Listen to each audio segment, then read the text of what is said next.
Meditaciones del cardenal Antonio Bazzi sobre el purgatorio. El purgatorio es la obra maestra de la justicia y de la misericordia de Dios. San Juan, en el Apocalipsis, nos dice que nada manchado puede entrar en la Jerusalén celeste, esto es, en el paraíso.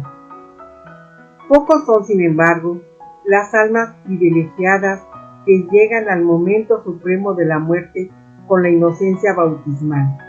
El Espíritu Santo nos dice que aún el justo peca 7 veces, o sea, muchas. En Proverbios 24:16, in multis delictumus omnes. Todos faltamos y nos manchamos con nuestras culpas, si no mortales, por lo menos veniales. Es cierto que con el arrepentimiento y con los sacramentos podemos obtener el perdón de la misericordia divina, pero queda siempre la pena temporal que pagar. Para ello no es suficiente la pequeña penitencia que nos impone el confesor y las pocas penitencias y mortificaciones que nosotros mismos hacemos voluntariamente. Además, ¿quién nos asegura que en el momento de la muerte podremos lavar todas las culpas, aun las veniales, con una buena confesión? Desgraciadamente, aun cuando, como esperamos, nos presentemos delante del tribunal de Dios sin culpas graves, tendremos todavía muchas deudas que pagar y muchas imperfecciones que purificar.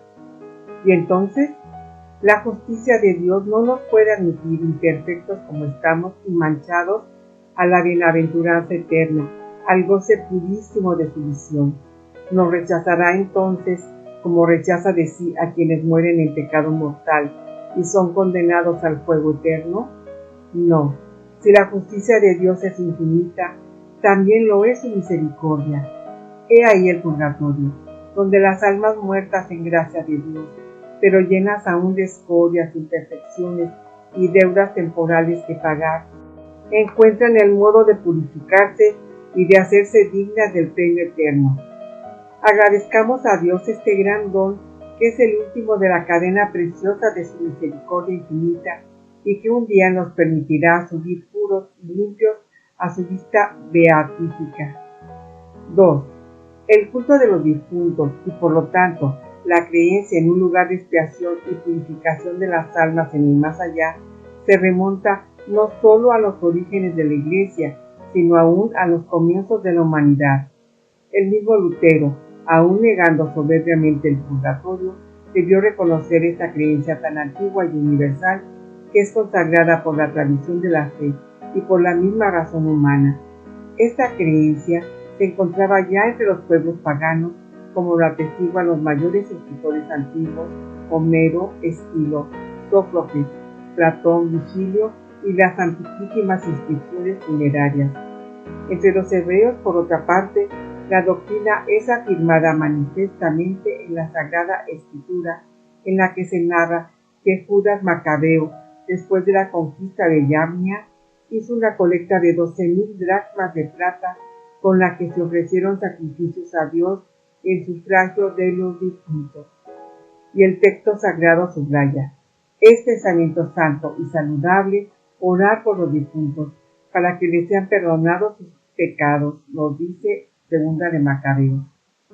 También en el Nuevo Testamento se encuentran testimonios bastante claros de esta doctrina. Jesús habla de pecados que no podrán perdonarse en esta vida ni en la otra, San Mateo 12, de lo cual ya los santos padres deducen que hay pecados veniales que pueden purificarse y perdonarse después de la muerte. Además, San Pablo en la Primera de Corintios habla de obras imperfectas, pecados veniales que serán expiadas y purificadas en el fuego después de la muerte. Esto, evidentemente, no puede suceder en el infierno, sino solamente en el purgatorio. Es imposible dar cuenta aquí de todos los testimonios de los padres escritores eclesiásticos que dan fe de esta doctrina desde los comienzos de la Iglesia. Por otra parte, tales testimonios no puede negarlos nadie, son dominio perenne de la tradición. tradición que el Concilio de Trento recogió en la sesión 25, proclamando la existencia del purgatorio y la obligación de los fieles de hacer sufragios por los difuntos que están expiando allí sus pecados. Gran consuelo para nuestro corazón, consuelo también para nosotros. Un día podremos purificarnos de los residuos de toda culpa y fragilidad, y que hoy podemos y debemos unirnos con la oración a nuestros seres queridos difuntos y ayudarlos con nuestros sufragios. Las penas del purgatorio. La tradición de los santos padres y la enseñanza ordinaria de la Iglesia, hablando de las penas del purgatorio, usan expresiones tales que deberían estimularnos a evitar aún el pecado más pequeño, no solo por ser ofensa de Dios a quien debemos amar sobre todas las cosas, sino también porque será castigado por Él severamente. Además, esta enseñanza debiera movernos a tener misericordia de las pobres almas purgantes que gimen entre tantos tormentos. San Cirilo de Jerusalén, en su catequesis, escribe que los dolores de este mundo, juntos, comparados con los sufrimientos del purgatorio, hay que considerarlos como dulzuras. Y añade que las penas del purgatorio igualan en lo terrible a las penas del infierno y solamente tienen la diferencia de que las segundas son eternas, mientras las otras tendrán término algún día. San Agustín nos asegura que la pena más pequeña del purgatorio sobrepasa las penas más grandes que se pueden sufrir en la tierra, y añade que el fuego de este mundo, comparado con el que atormenta a las almas purgantes, puede considerarse como un fuego pintado. A su vez, San Beda el Venerable nos dice que si nos figuramos en la mente todos los tormentos más crueles que los tiranos han inventado para torturar a los mártires, tales como hachas, uñas de hierro, tenazas incandescentes, ruedas dentadas, sierras, redes candentes, calderas de pez invierte, etc., no tendremos más que una pálida idea de los sufrimientos del purgatorio. Dios mío, ¿cuál es la razón de estos acerbísimos tormentos? El Señor ama a aquellas almas y desea que se purifiquen cuanto antes de sus manchas y se hagan puras, bellas, dignas de su abrazo paterno y de sus gozos infinitos.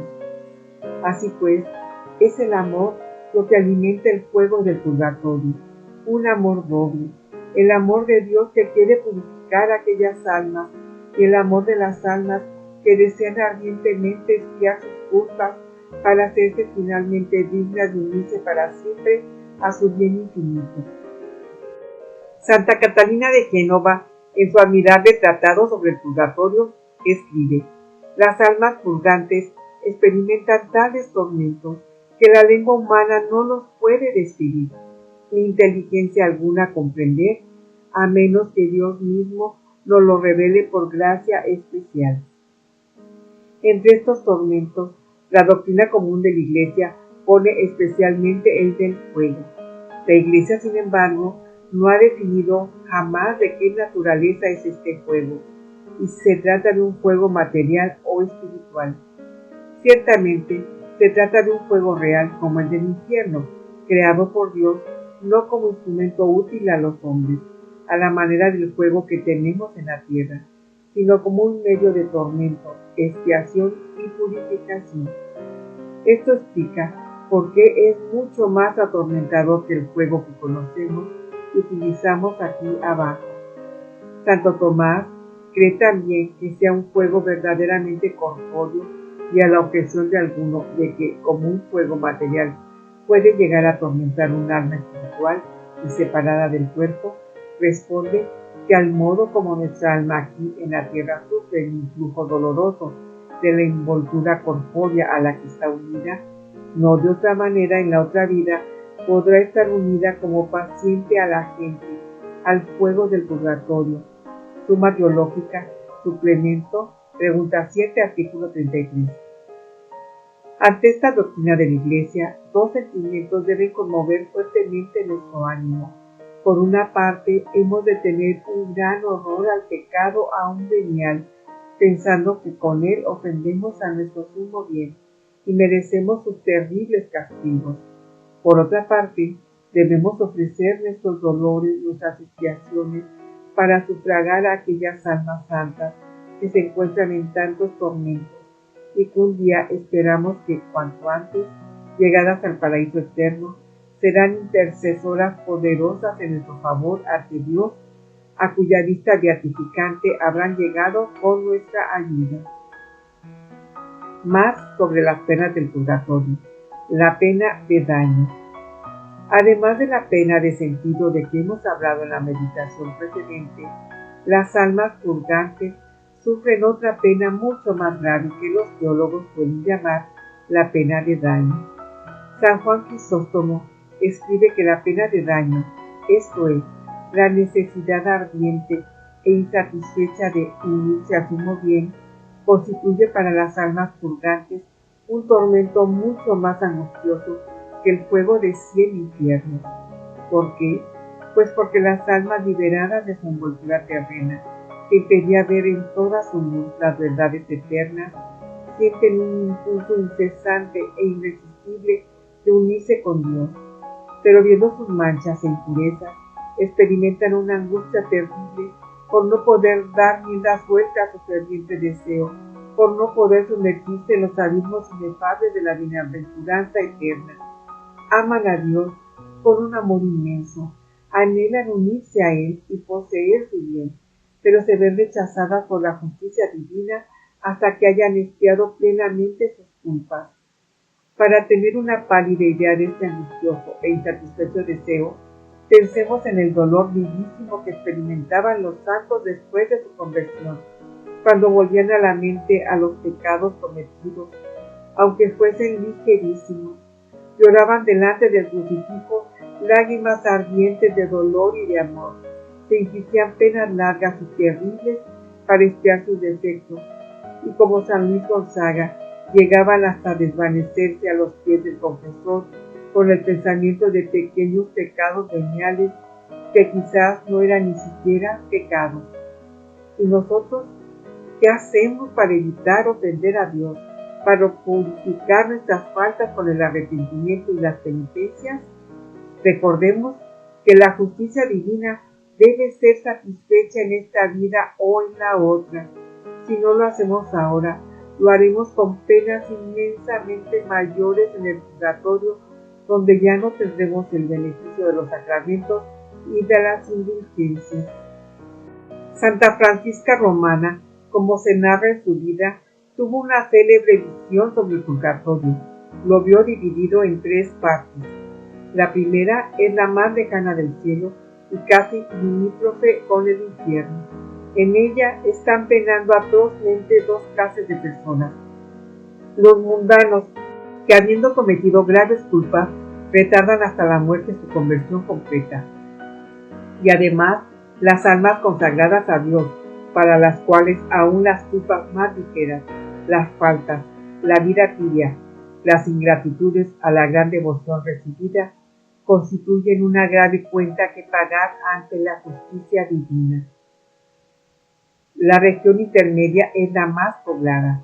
En ella, las penas de sentido son aún indecibles y el deseo ardiente de purificarse y unirse a Dios es tan intenso que hace gemir a aquellas almas angustiadas, las cuales, sin embargo, no solo están resignadas a sufrir, sino que anhelan aún sufrimientos todavía mayores para poder purificar del todo sus manchas que las tienen separadas de Dios. La tercera región es la más cercana al cielo. En ella, las almas son más santas y más puras. Las penas de sentido para ellas son más ligeras y apenas existen, pero la incoercible nostalgia de Dios las hace arder en una llama espiritual y las apremia de tal modo que todo instante de separación les parece una eternidad. Si yo muriese en este momento, ¿a qué región del purgatorio iría a parar? No lo sé, pero lo que sí sé con certeza es esto: que debo evitar toda mínima ofensa a Dios, que debo expiar con la oración y la penitencia las culpas pasadas y que debo ayudar a las almas purgantes, siendo esta una obra de misericordia entre las que más agradan a Dios. Las alegrías de las almas purgantes. Don Alberione, en su libro edificante titulado Por nuestros queridos difuntos, escribe: se pena en el purgatorio, se pena en el infierno, pero hay diferencias esenciales entre uno y el otro. El infierno es eterno, el purgatorio temporal. El infierno es sin ninguna esperanza de salvación. El purgatorio es la segura certeza del paraíso. El infierno es el estado definitivo de un alma odiada y repudiada por Dios. El purgatorio es el estado transitorio de un alma amada y esperada por Dios en el cielo. El infierno es un sufrir desesperado y sin beneficio. El purgatorio es un sufrir para entrar dignamente en el cielo. El infierno tiene la maldición eterna de Dios. El purgatorio, la bendición paterna del Señor. El infierno está bajo el dominio de la justicia rigurosa y pura. El purgatorio de la justicia, que obra la misericordia. El infierno, lugar de los condenados. El purgatorio, lugar de los que se salvan, mientras que la tierra es el lugar de los que no están seguros de la salvación propia. Y continúa examinando los tres motivos principales de la alegría de las almas purgantes, aún en medio de los más atroces tormentos. El primer motivo es el saberse seguras de su salvación eterna, de estar confirmadas en gracia y de estar en la imposibilidad de pecar más. Ningún santo, hasta no acabar esta peregrinación terrena, tiene esta suavísima certidumbre que hace deseable los dolores de las almas purgantes. Y este es el segundo motivo de alegría. Las almas se ven a sí mismas impuras, manchadas, necesitadas de purificación, y por esto se alegran de sufrir para hacerse dignas de Dios y de sus gozos. El tercer motivo es el amor ardiente que tienen hacia Dios. El amor no mide, no siente el sacrificio, más aún lo desea, porque se sabe que es un medio necesario para unirse al objeto amado. Las almas purgantes aman ardientemente su bien supremo, por lo cual el sufrir por él y para unirse a él se les convierte, en medio de tantos sufrimientos, en una alegría inefable. Oh, si amásemos también nosotros a Dios como ellas le aman, rechazaríamos con horror toda culpa, abrazaríamos con plena resignación los dolores y las angustias de esta vida en expiación de nuestros pecados, y ofreceríamos muchos sufragios para que aquellas almas santas pudieran apagar finalmente su inflexible deseo de unirse a su bien infinito. Santa Catalina de Génova, en su admirable tratado sobre el purgatorio, escribía: el alma purgante es feliz en su estado, pero feliz como el mártir sobre la pira, feliz con una felicidad sobrenatural, pura, que el mundo no puede comprender, como el mártir que se deja matar antes de ofender a Dios, que se siente morir, pero desprecia la muerte por el ardor amoroso que tienen hacia Dios.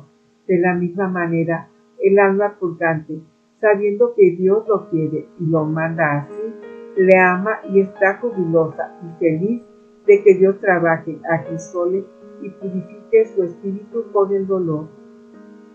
Un día, Santa María Magdalena de Paz, arrebatada en éxtasis, tuvo una visión tan terrible del purgatorio que la hizo palidecer, llorar y gritar misericordia. De repente, vio que entre aquellas almas purgantes estaba la de un hermano suyo muerto hacía poco tiempo y exclamó: pobre alma de mi hermano, cuánto sufres, y sin embargo veo que estás consolado, ardes y estás contento porque sabes que estas penas son el camino que lleva a la felicidad eterna. Así es, las almas purgantes sufren penas atroces, pero están contentas y resignadas con la voluntad de Dios y aún se gozan de sufrir para purificarse cada vez más y hacerse santas. Nosotros, sin embargo, podemos y debemos atenuar con nuestros sufragios sus sufrimientos y acrecentar sus alegrías, acelerando el momento de su liberación y de sus gozos eternos. Nuestras oraciones, nuestras buenas obras, nuestras penitencias ofrecidas por ellas, bajan como un rocío refrescante sobre sus dolores, como un bálsamo sobre sus llagas, mientras atraen sobre nosotros las bendiciones del Señor. La comunión de los santos y las almas purgantes. ¿Podemos ayudar a nuestros difuntos? La comunión de los santos es uno de los dogmas más consoladores de la religión católica. Por él, sabemos que la Iglesia militante, purgante y triunfante forman una sola familia, cuyos miembros están unidos entre sí con los vínculos de la caridad divina. De la misma manera que los santos del cielo nos aman y ruegan por nosotros y por las almas del purgatorio, así las almas purgantes nos aman e interceden por nosotros, y nosotros igualmente debemos amarlas y orar por ellas.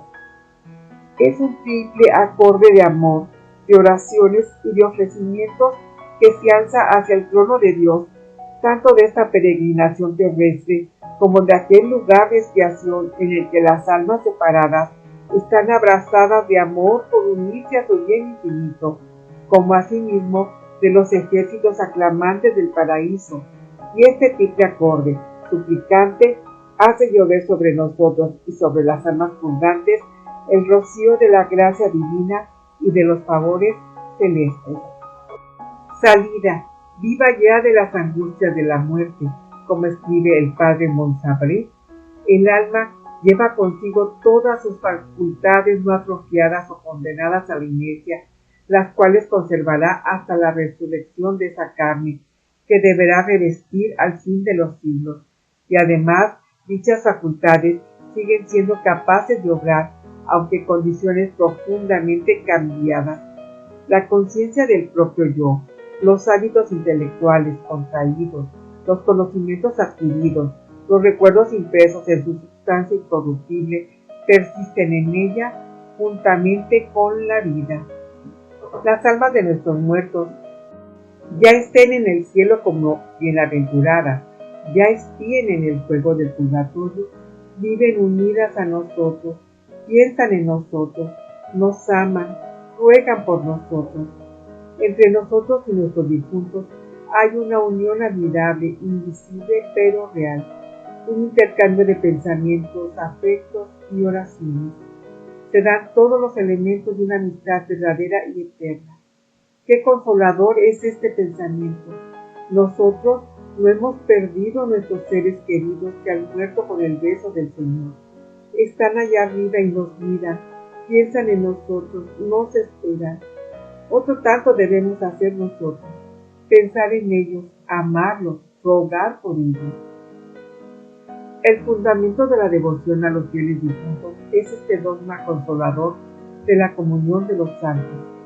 La Iglesia Universal, ya sea que camine todavía en esta peregrinación terrestre, ya sea que arde entre las llamas purificadoras del purgatorio, ya triunfe los gozos eternos del cielo, forma el cuerpo místico en el cual circula, vivificadora, la vida divina de Jesús. Esta vida no se extingue con la muerte, sino solamente con el pecado mortal que la seca en nosotros, haciéndonos sarmientos secos, separados de la vid que es Cristo. Por eso, las almas de nuestros difuntos, muertos en la gracia del Señor, son miembros vivos unidos al cuerpo místico de Jesús.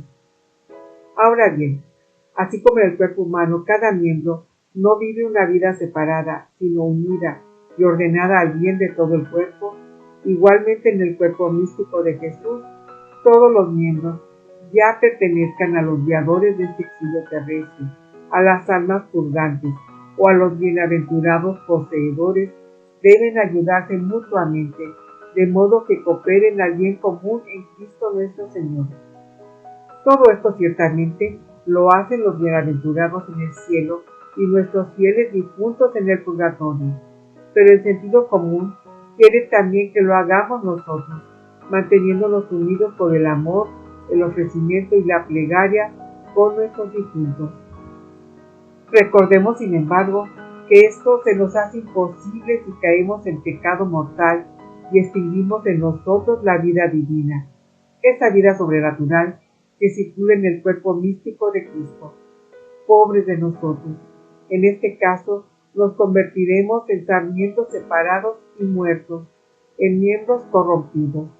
Ya no seremos hermanos de los bienaventurados poseedores, ni de las almas purgantes, que sin embargo son santas, sino que seremos leños secos, destinados a alimentar las llamas eternas del infierno.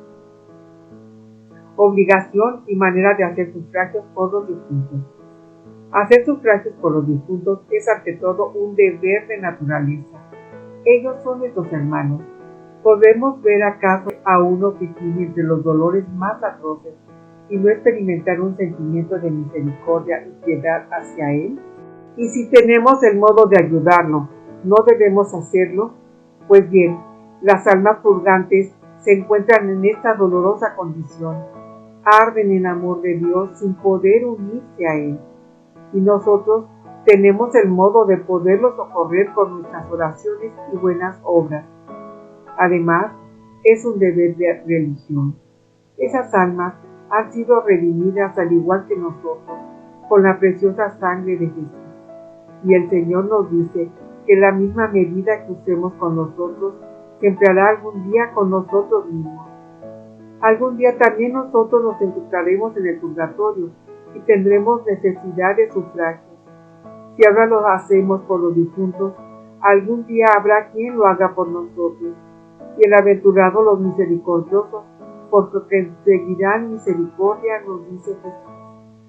Cuando nos presentemos delante de su tribunal para dar cuenta de toda nuestra vida, Él tendrá por hecho a sí mismo lo que hayamos hecho por los pobres hambrientos, los desnudos, los peregrinos, y solamente si hemos sido misericordiosos con ellos, nos acogerá en el reino de los cielos.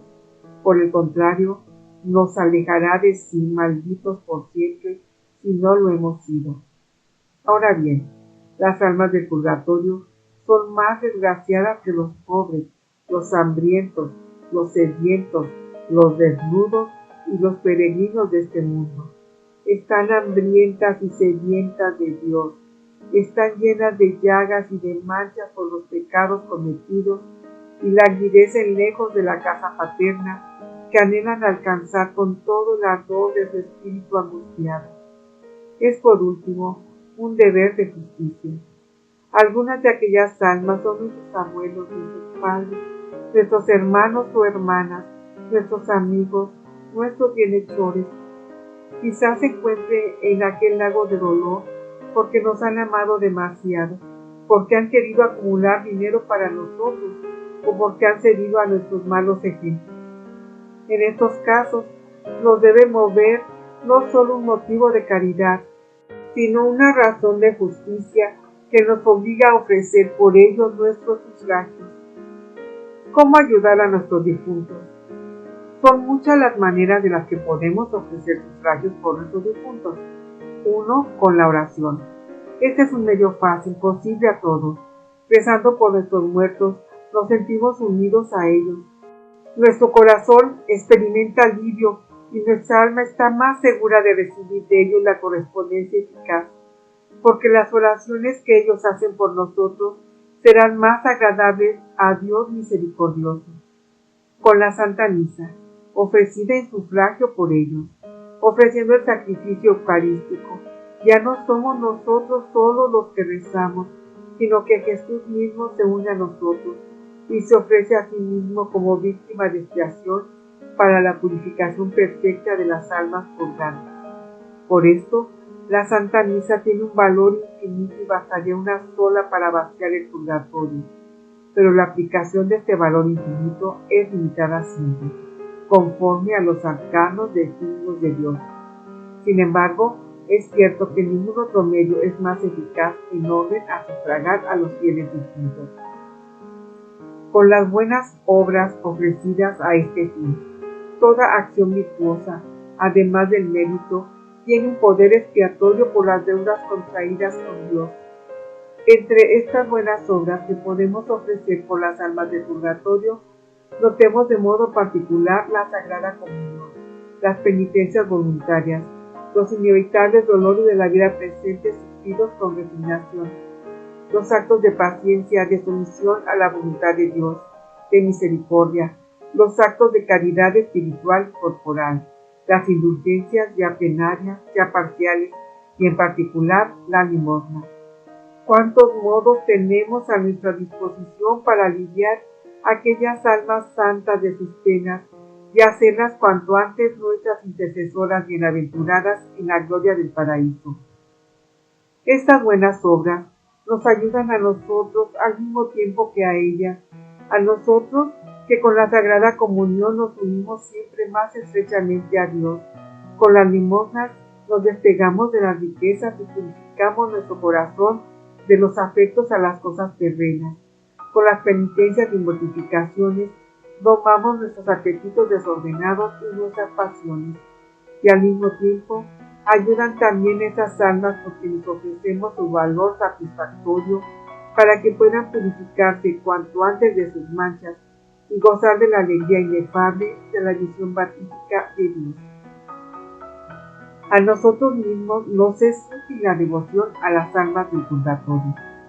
El ofrecer sufragios por los fieles difuntos es un pensamiento santo y saludable, como dice la Sagrada Escritura en 2 de Macabeos. Y no solamente es santo y saludable para ellos, sino también para nosotros. Esto principalmente por dos razones. Ante todo, la piedad para con nuestros queridos muertos propone a nuestra consideración cómo todos los pecados, aunque sean veniales, y todas las negligencias, descuidos y piezas, nos harán sufrir penas terribles algún día en aquella cárcel del fuego. Y por esto nosotros nos sentimos aguijoneados a una vida más santa y fervorosa.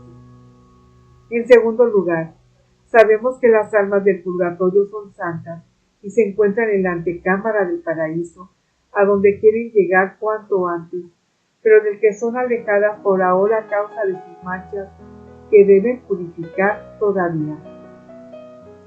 Si nosotros con nuestro sufragio podemos anticipar, aunque sea solo una hora, su entrada en la bienaventuranza celestial, ciertamente ellas intercederán por nosotros ante Dios en todos los momentos de nuestra vida y de modo particular en el instante decisivo de nuestra muerte.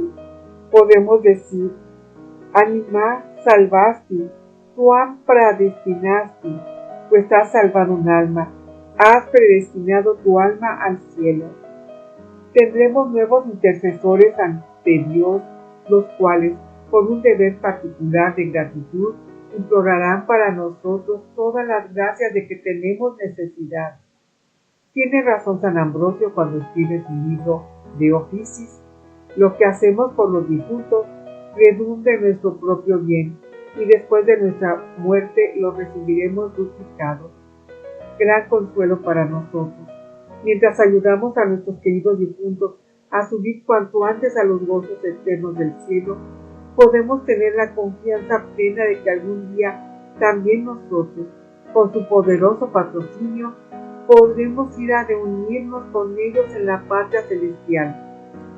Se lee en la vida de San Juan de Dios que un día, encontrándose en grandes apreturas para mantener a los muchos enfermos que tenía en el hospital, se dio a recorrer las calles de Granada y los alrededores gritando: queridos hermanos, haceos limosnas a vosotros mismos.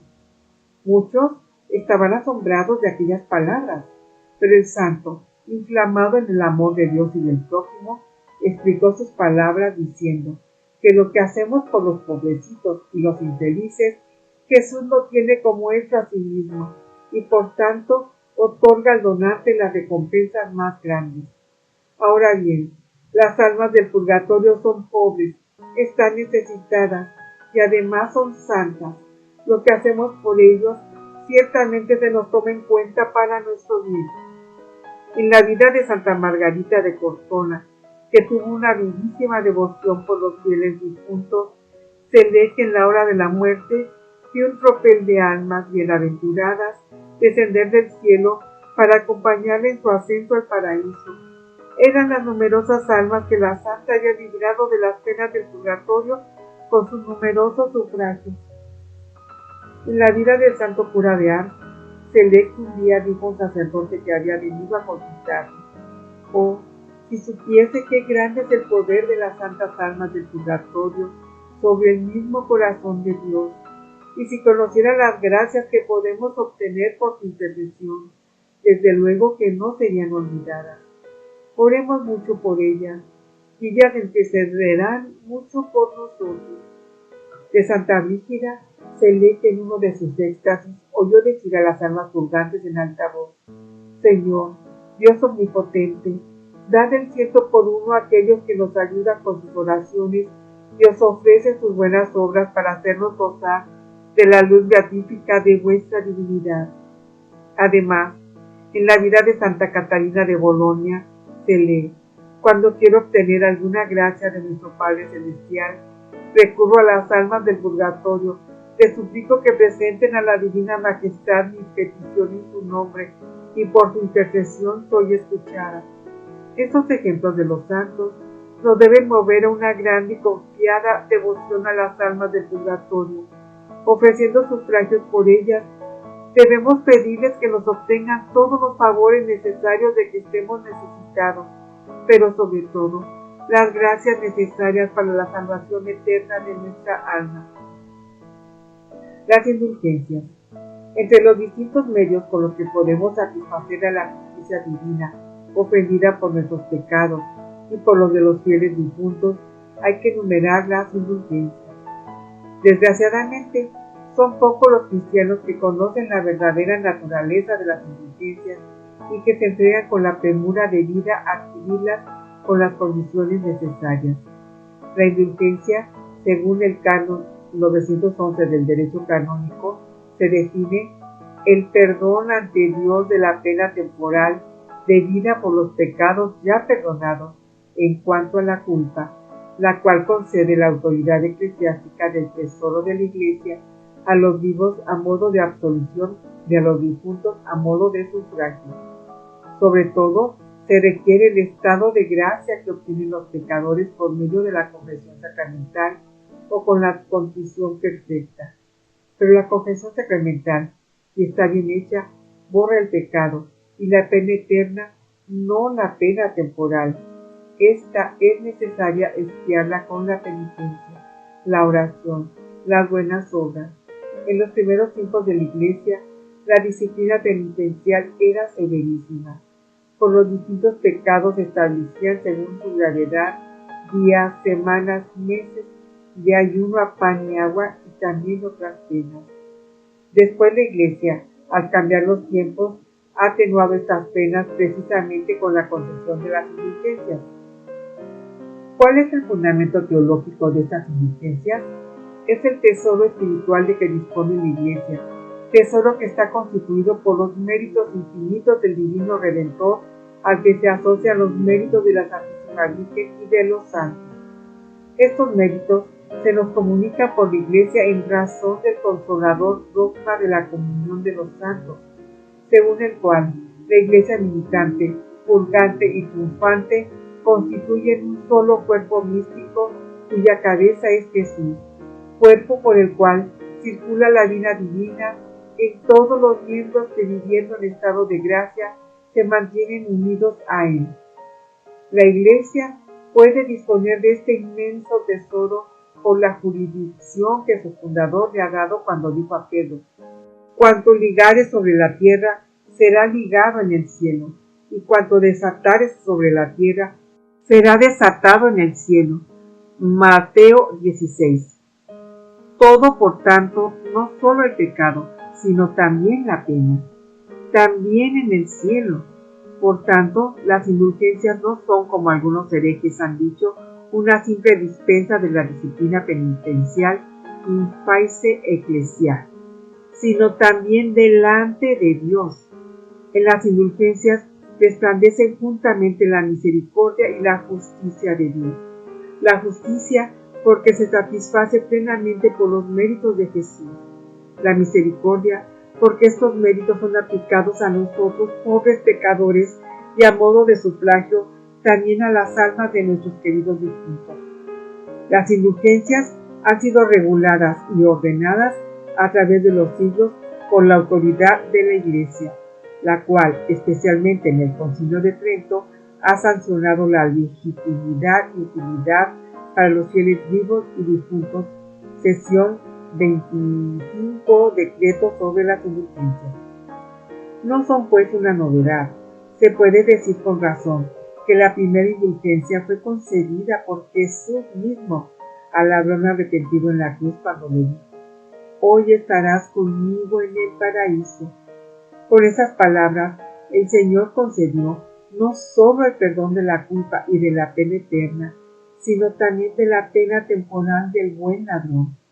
Igualmente, se tiene como una indulgencia la mitigación del castigo infligido al incestuoso de Corinto, concedida por San Pablo en 2 de Corintios.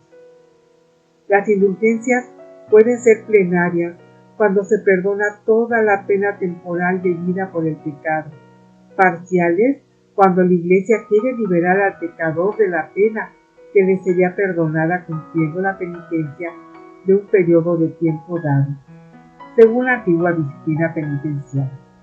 Con esas indulgencias no se va al laxismo de las costumbres, porque la Iglesia exige siempre que los pecadores se pongan en estado de gracia de Dios con una santa confesión, que sean, como dice el Concilio de Trento, vere poenitentes, es decir, verdaderamente arrepentidos, y además, para obtener la indulgencia plenaria, exige también que se quite toda afección y afecto al pecado venial del liberado.